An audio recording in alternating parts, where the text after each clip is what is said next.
Alam mo na kung bakit ka kakaganyan.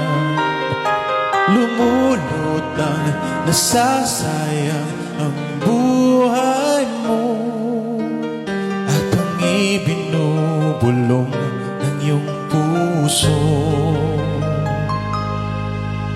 Natutulog ba ang Diyos? Natutulog ba?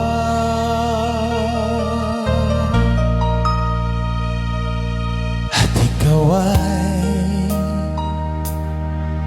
kaagad sumusuko. Konting hirap at unting pagsubok lamang. Bakit ganyan? Nasaan ang iyong tapang?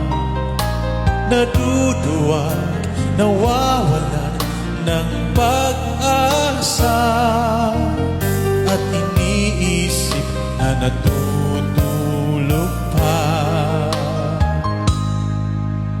Natutulog pa ang Diyos? Natutulog ba?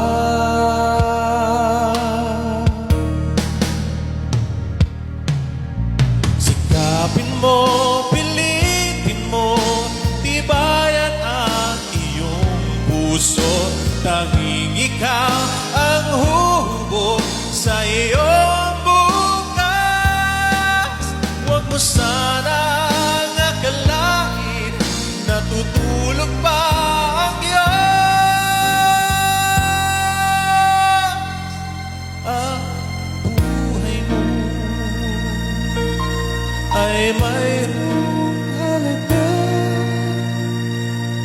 sa Kanya.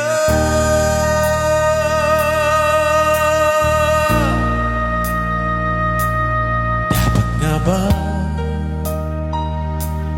na ikaw ay maghihintay at himugin ka, pilitin ka ng tadhana? Gawin mo na kung ano ang nararapat.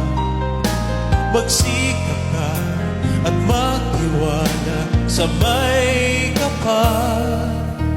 Nakahanda ang Diyos umala